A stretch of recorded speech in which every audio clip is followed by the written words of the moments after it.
더마카와 함께 시선 집중의 문을 열겠습니다. 어서 오세요. 네, 안녕하세요. 더마카입니다.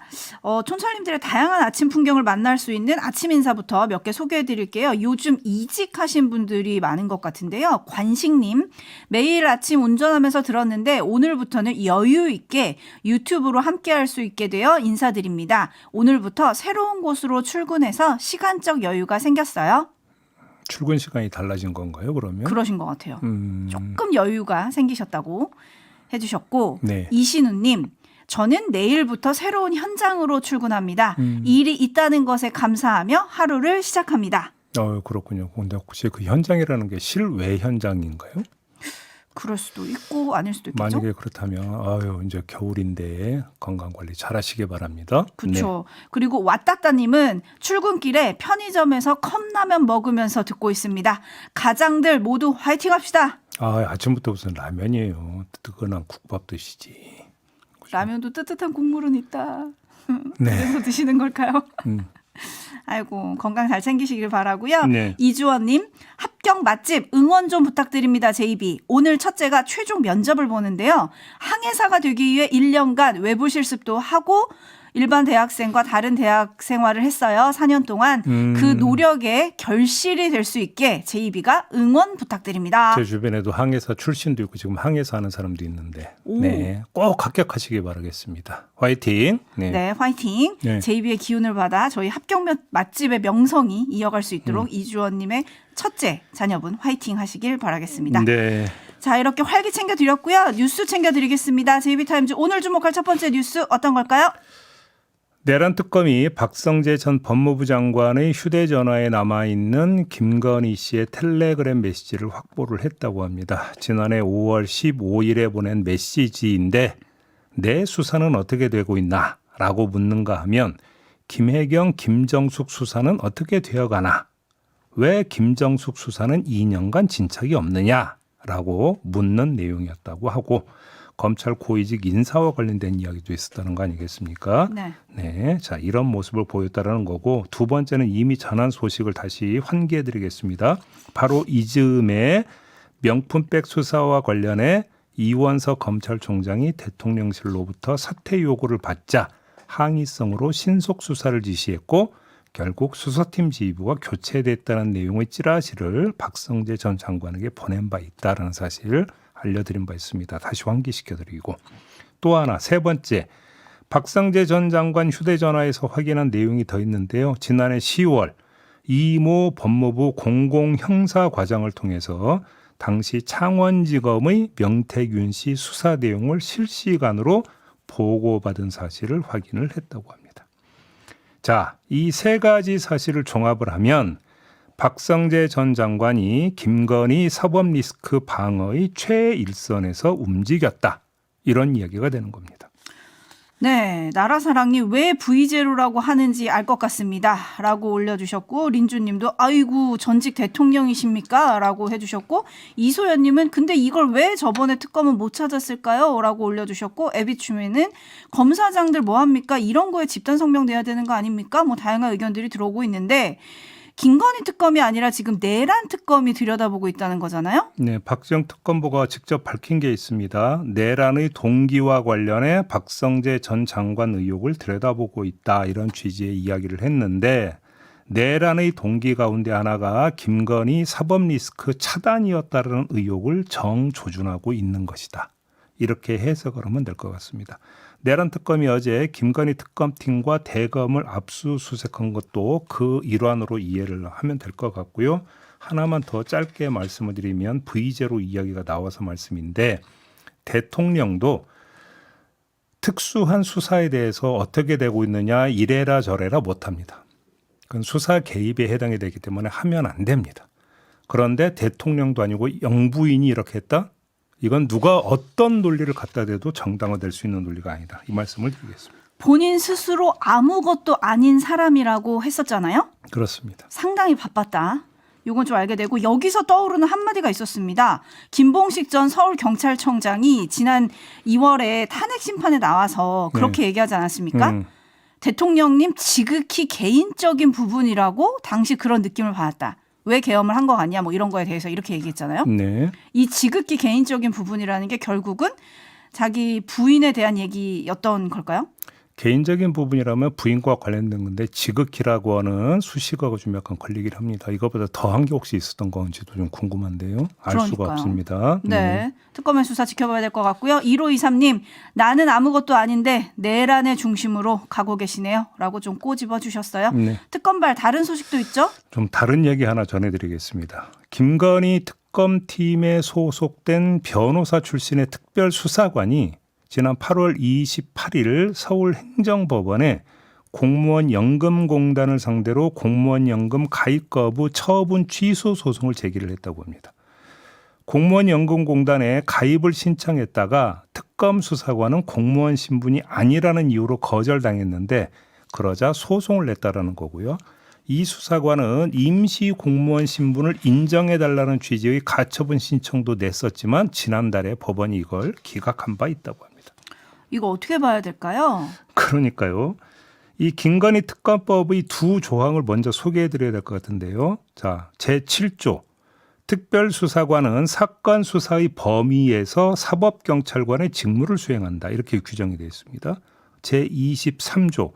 특별검사 및 특별검사의 직무 보조를 위하여 채용된 자는 형법이나 그 밖의 법률에 따른 벌칙을 적용할 때에는 공무원으로 본다 이렇게 됩니다. 근데 공무원으로 보는 걸 벌칙을 적용할 때로 한정이 되어 있습니다.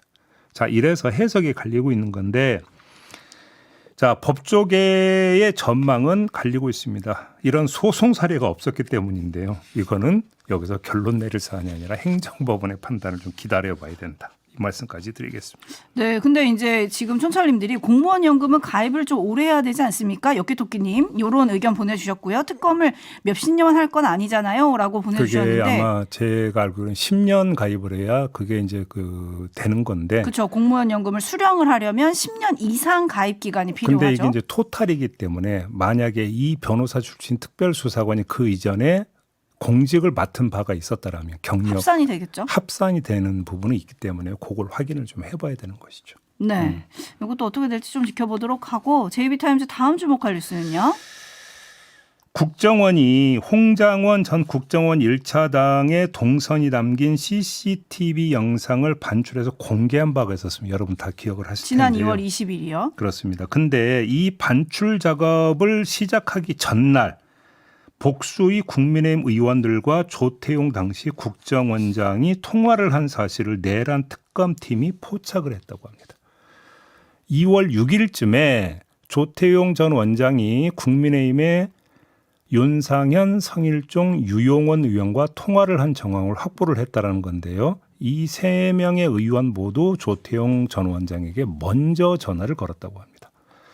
자, 그리고 국정원은 그 다음 날 조태용 전 원장의 지시로 CCTV를 내부 서버에서 반출하기 위한 다운로드 작업을 시작을 했다고 합니다. 그리고 이게 공개가 된 건 언제였냐면 2월 20일 내란 진상규명 국조특위 소속 국민의힘 의원들에 의해서 처음으로 공개가 됐었습니다. 시간 순으로는 이렇게 되는 건데요. 자, 그러면 도대체 어떤 관계이길래 전화를 했느냐, 그다음에 어떤 대화를 나눴느냐, 이게 궁금한데 그래서 제가 좀 찾아봤어요. 이 세 명의 의원이 혹시 국회 정보위 소속인지. 국정원 담당 상임위원회가 정보위거든요. 근데 세 명 다 정보위 소속이 아니었습니다. 그리고 윤상현 의원 같은 경우는 수개월 만에 처음으로 조태용 전 원장에게 전화를 걸었다고 합니다. 아주 오랜만에 전화를 걸었다는 겁니다.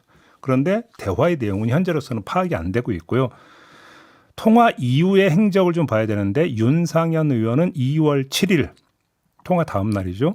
서울구치소에 가서 수감된 윤석열 전 대통령을 접견을 했고요. 그 뒤에 기자들에게 홍장원 전 차장 등 여러 진술이 오락가락하지 않느냐라고 비판을 했고 또 그 다음 날은 페이스북에 글을 올렸습니다. 윤 전 대통령의 지시 여부, 체포 메모의 신빙성 등에 대한 발언이 번복되는 것은 단순한 기억 착오를 넘어 의도적인 왜곡이나 책임 회피의 가능성을 강하게 시사한다 이렇게 주장하는 내용이었고 성일정 의원도 같은 날 자신의 SNS에 홍장원 전 차장을 비판하는 내용의 글을 올린 바 있었습니다. 자, 그러면 3명이 어떻게 해명하는 걸 봐야 되는데 유용원 의원은 이 내용을 보도한 게 CBS 노컷뉴스인데요. CBS 노컷뉴스 기자에게 통화에서 홍장원 전 차장이나 CCTV에 관한 대화는 전혀 하지 않았다. 이렇게 주장을 했다고요. 나머지 2명의 의원은 사실관계를 묻는 기자의 질의에 답변하지 않았다라고 이렇게 기사가 되어 있었습니다.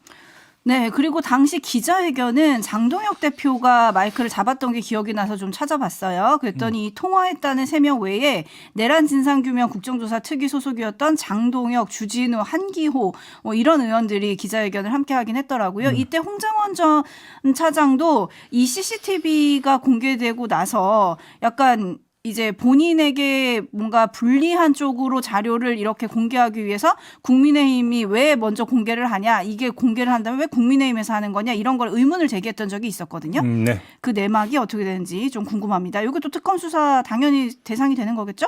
그렇게 봐야 되겠죠. 네, 제비타임즈 다음 주목할 뉴스는요.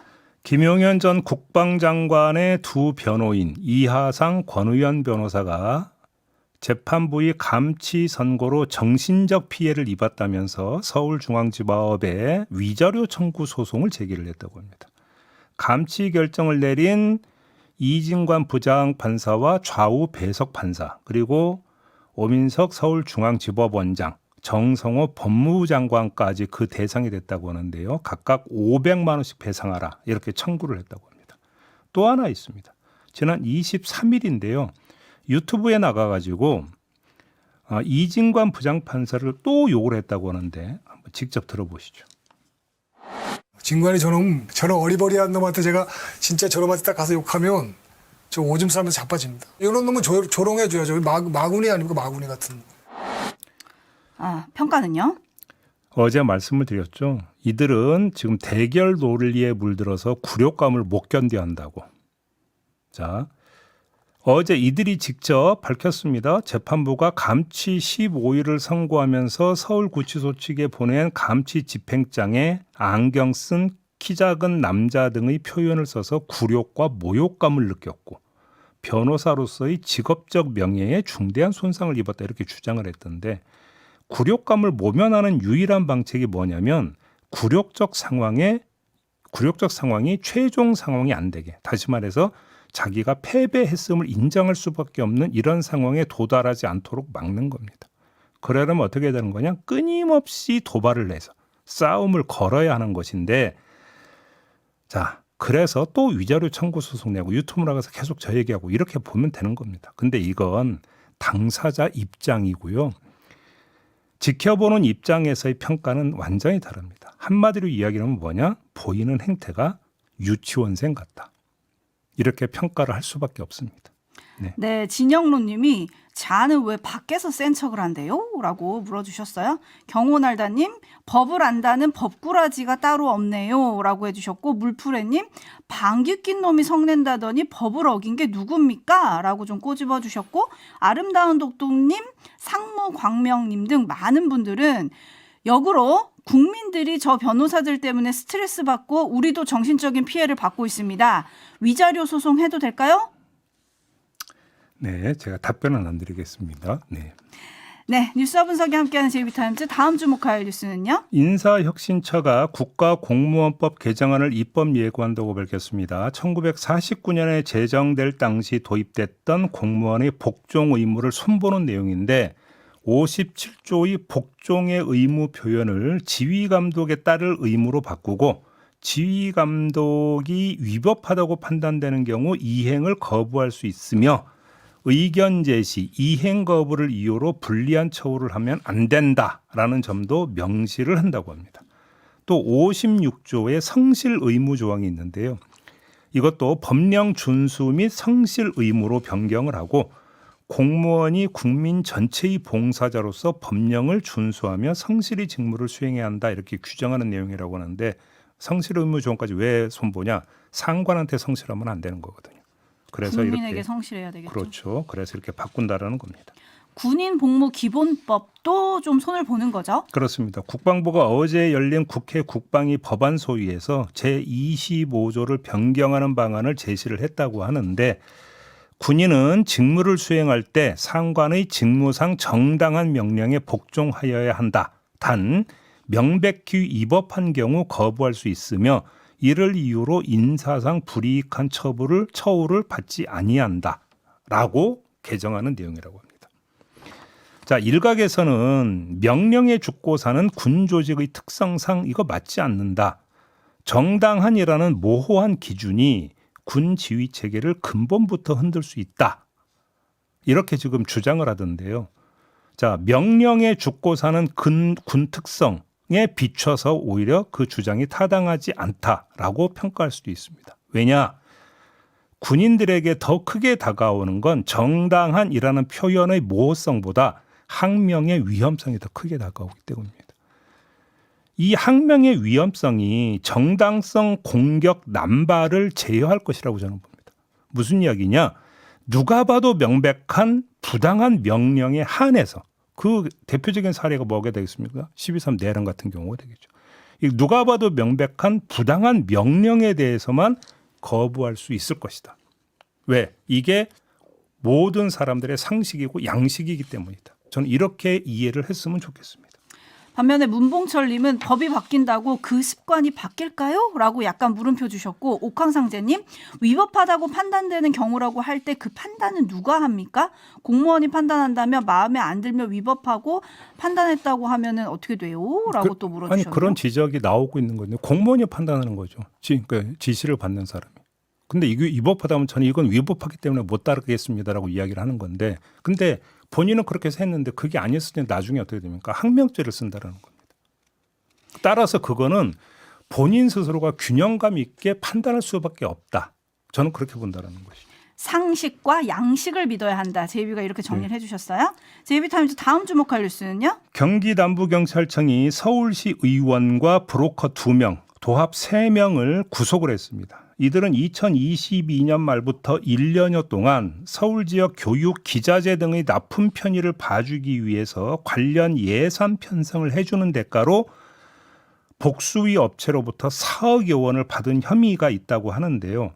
서울시 의원 등이 먼저 리베이트를 요구를 했다고 합니다. 시의원이 먼저? 예, 그렇습니다. 자, 근데 이걸 평면적으로 평가를 할 수 있는, 한마디로 구악과 구태의 재현이다 이렇게 평가를 하면 되는 건데, 이거는 뭐 더 이상 논란의 여지가 없습니다. 근데 좀 의아한 게 하나가 있는데요.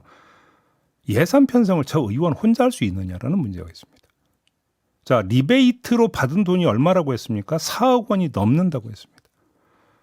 그러면 리베이트로 4억을 받을 정도라고 한다면 저 의원이 주도해서 편성해 준 예산은 얼마가 되겠습니까? 이걸 따져봐야 되는 거 아닙니까? 근데 그 예산을 의원 혼자 주무른다? 편성해 줄 수 있도록 마음껏 주무를 수 있다? 이게 가능한 일이겠느냐에 저는 의아하다라는 걸 말씀을 드리는 겁니다. 그래서 혹시 다른 의원의 공모 또는 방조가 있었는지 이것도 마저 들여다봐야 된다. 이런 말씀을 드리는 겁니다. 네, 예산이 있는 곳에 뒷돈이 함께한다 이건가요? 라고 물어주시는 분 계시고, 어제도 등장했던 단어인데 역시 풀뿌리 갑질주의라는 단어가 생각난다 이런 분들 계시고, 너무 좀 극단적이긴 한데 이런 뉴스 전할 때마다 들어오는 댓글인데 지방의회 좀 없애면 안 됩니까? 이건 좀 극단적이죠. 마무리해야 될 것 같습니다. 수고하셨어요. 고맙습니다.